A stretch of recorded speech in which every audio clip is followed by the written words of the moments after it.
8 अगस्त 1963 रात के 3 बजे के करीब डाकुओं के एक ग्रुप मेंबर ने शेयर क्रॉसिंग सिग्नल के साथ छेड़छाड़ करनी शुरू कर दी। उसने ग्रीन लाइट को छुपाने के लिए उसमें एक ग्लव्स यानी दस्ताना फंसा दिया और उसने रेड लाइट को जलाने के लिए एक बैटरी का इस्तेमाल किया और फिर सारे छुपकर ट्रेन का इंतजार करने लगे। ट्रेन जब शेयर क्रॉसिंग के पास पहुंची तो ड्राइवर रेड लाइट देखकर काफी हैरान हुआ, क्योंकि नॉर्मली इस क्रॉसिंग पर ट्रेन को रोका नहीं जाता, खासकर रॉयल मेल की ट्रेन को। खैर, जैक मिल्स ने ब्रेक लगाई और सिग्नल पर ही ट्रेन को रोक दिया। अचानक हर तरफ से एक खामोशी छा गई। इतने में असिस्टेंट ड्राइवर, जिसको सेकंड मैन भी कहा जाता है, वो ट्रेन से नीचे उतरे ताकि लाइन साइड पर लगे टेलीफोन से सिग्नल मैन से राब्ता किया जा सके। जब उन्होंने सिग्नल पर लगे टेलीफोन को उठाया तो उसको मालूम पड़ा कि उसकी लाइन ही कटी हुई है, जो डाकुओं की प्लान का हिस्सा था।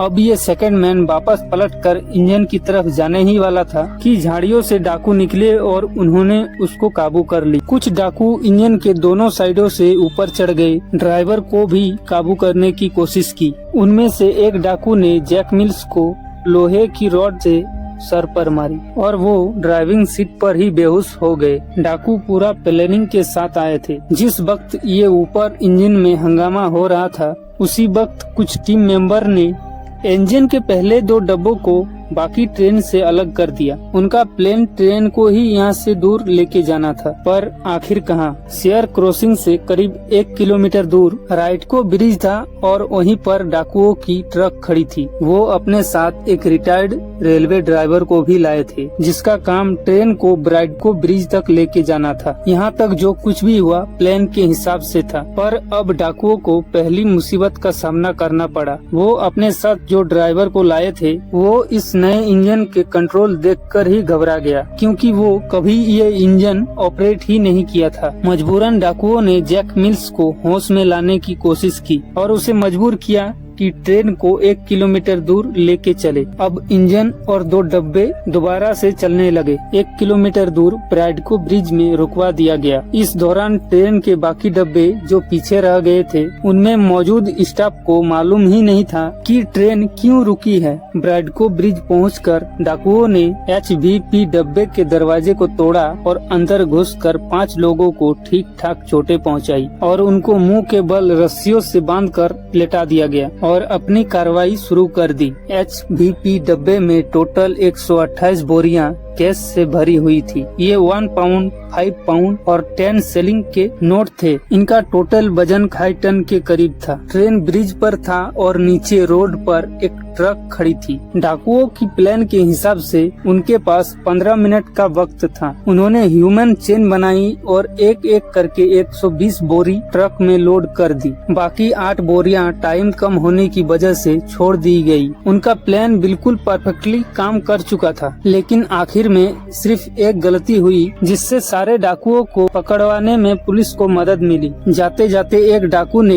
एक स्टाफ को कहा, 30 मिनट तक यहाँ से उठने की कोशिश भी मत करना, वरना जान चली जाएगी। डाकुओं के पास एक लोड ऑस्टन ट्रक थी, जिस पर सारा कैश लोड किया गया और 2 लैंड रोवर्स भी थी, गवाहों को गुमराह करने के लिए, जिन पर एक ही नंबर प्लेट लगा कर रखा था, BMG 7578। वारदात के बाद वे सारे वहां से फरार हो गए। करीब 45 मिनट के ड्राइव के बाद रात के 4:30 बजे वे अपने हाइड आउट में पहुंच गए, जो वारदात की जगह से करीब 43 किलोमीटर दूर, जो ओकली नामी गांव से करीब था। इस दौरान VHF रेडियो से पुलिस की बातें भी सुन रहा था, जिससे उनको काफी मदद मिल रही थी।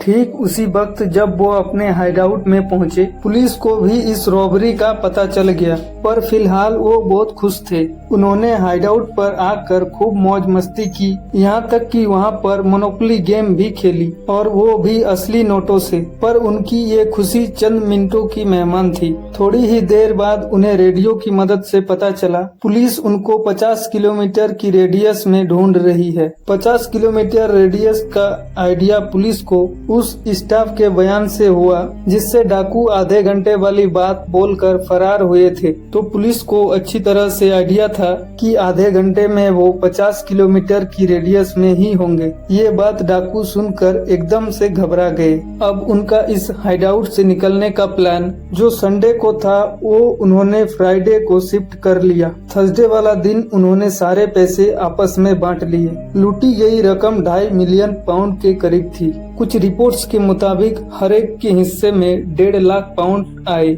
जो उस दौर में एक बहुत बड़ी रकम थी। यानी हर एक के हिस्से में आज के हिसाब से 3.9 मिलियन पाउंड्स आए थे। बाकी पैसे उन्होंने छोटे छोटे रोल्स करने वाले हेल्पर में बांट दिए। उन्होंने फ्राइडे से पहले हाइडआउट में हर एक चीज से फिंगरप्रिंट मिटाई और एक शख्स को ड्यूटी दी कि उनके हाइडआउट से जाने के बाद हाइडआउट को ही जला दे, ताकि पुलिस को कोई सबूत ही ना मिल सके। उसने पैसे तो ले लिए, लेकिन हाइडआउट को जलाए बगैर ही फरार हो गया। इस दौरान पुलिस उन्हें पूरे बकिंगम शहर में ढूंढ रही थी। हेलीकॉप्टर शहर के ऊपर घूम रहे थे, जगह जगह पुलिस की गाड़ियां दौड़ रही थी और नेशनल मीडिया पर एक बवाल सा मचा था। पुलिस ने इंफॉर्मेशन देने वाले शख्स को 10,000 पाउंड देने की अनाउंसमेंट की। इस पर हाइडआउट के पड़ोस में रहने वाला एक शख्स सामने आया और उसने पुलिस को बता दी 8 अगस्त वाली सुबह यहाँ काफी हलचल मची थी। शक के बिना हाइडआउट पर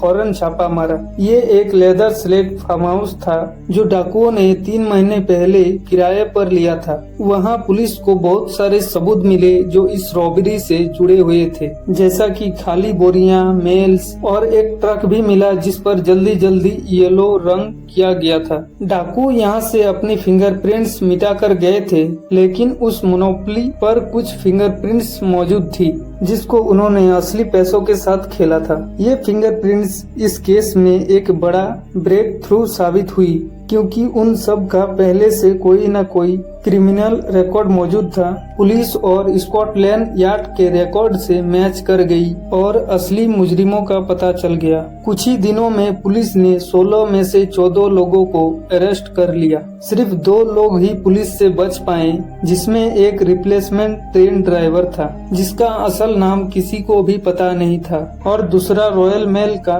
सीनियर सिक्योरिटी ऑफिसर, जिसकी मदद से ये सारा प्लान बनाया गया था। आज तक उस ऑफिसर का किसी को भी पता नहीं है, क्योंकि ना उसने कभी किसी को अपनी असल चेहरा दिखाया और ना ही अपना नाम बताया था। कोर्ट ने इस रॉबरी को सदी की सबसे बड़ी रॉबरी करार देकर इस गैंग के तकरीबन सभी लोगों को 30 साल की कैद सुनाई। इस रॉबरी के बाद ब्राइडको ब्रिज ट्रेन रॉबर्स के नाम से मशहूर हो गया और आज तक ये उसका नया इन्फॉर्मर नाम है। जैक मिल्स, जो 58 इयर्स के ट्रेन ड्राइवर थे, सर पर चोट की वजह से कभी दोबारा इस नौकरी को नहीं कर पाए और 7 सालों के बाद ही सदमे की वजह से दुनिया छोड़कर चले गए। दोस्तों, वीडियो कैसा लगा? वीडियो अच्छा लगा तो वीडियो को लाइक करो, चैनल को सब्सक्राइब करो। मिलते हैं किसी अगली वीडियो पर।